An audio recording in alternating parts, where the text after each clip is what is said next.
Capricorn, daily collective reading.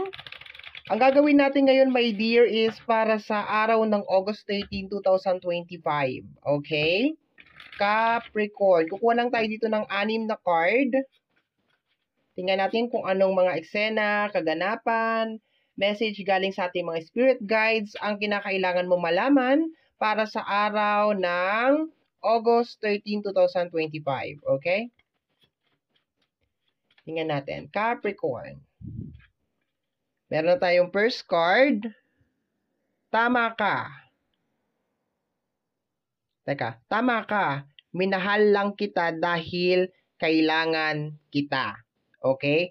Dinahandahan ko talaga, my dear, kasi baka namamalikmata lang ako. Tama ka. Minahal lang kita dahil kailangan lang kita. Okay? So, iaano ko yan, my dear. Ayokong pero pakiramdam ko galing siya sa labas, hindi siya galing sa'yo. Hindi ikaw ang nagsasalita. I can feel na parang there's other energy na nagsasalita and then parang tinatransfer lang yan, my dear, sa reading natin today para ma-receive mo. Okay? It is just like a confirmation, my dear Capricorn. Tingnan natin. Second card is matalim na mga matang nagmamasid. Okay? Matalim na mga matang nagmamasid. Okay? So, posible, my dear, na merong mga tao, my dear, na hindi maganda yung tingin. Okay? Yan yung evil eye. Okay? May mga evil eye ngayong araw na to, my dear. May mga taong naiinggit. May mga tao na samut-sari. Basta matalim na mga matang nagmamasid. Okay? Next, my dear, is hinihintay lang niya na bumitaw ka. Kaya kung napapagod ka na, ikaw na ang unang bumitaw. Okay. So, once again, babalik tayo dito sa first card natin, my dear.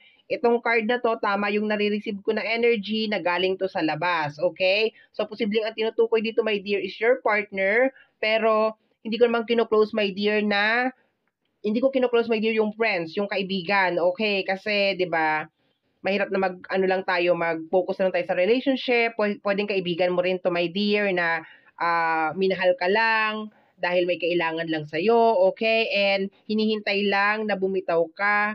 Kaya kung napapagod ka na daw, my dear Capricorn, ikaw na ang unang bumitaw.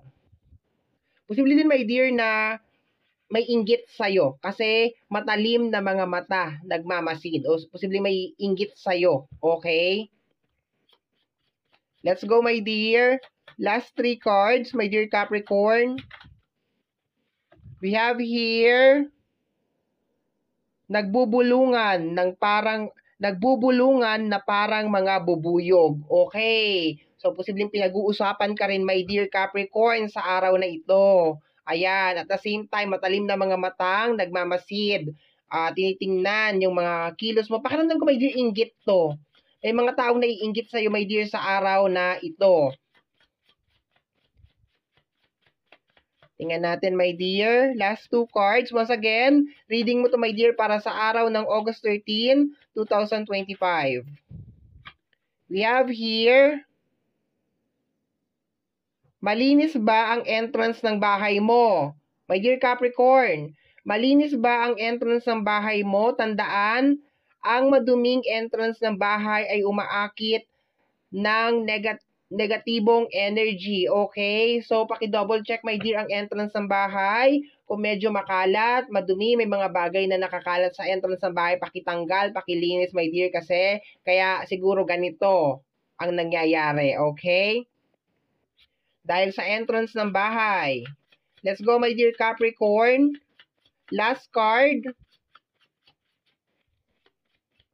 Capricorn is, ano to? Magpanggap na walang pera, tingnan mo kung ano ang gagawin niya. Okay. So once, my dear, meron dito, my dear, ha? Tama ka, minahal lang kita dahil kailangan kita. So, my dear, magpanggap ka daw na walang pera, tingnan mo kung anong gagawin niya or gagawin nila. Okay? Kasi merong energy, my dear, na parang sabihin natin user, okay? User siya. Ginagamit ka lang, my dear, minahal ka dahil may kailangan lang sa'yo, or kaya lang nandiyan dyan, my dear, dahil may kailangan sa'yo. Mag-ingat ka, my dear, merong matalim na mga matang nagmamasid sa'yo, and meron nagbubulungan na, nagbubulungan na parang mga bubuyog, okay? Hinihintay lang niya na bumitaw ka, kaya kung pagod ka na, ikaw na ang bumitaw, okay? So, my dear Capricorn, maraming salamat po. Ito po ang iyong reading para sa araw ng August 13, 2025. Thank you very much.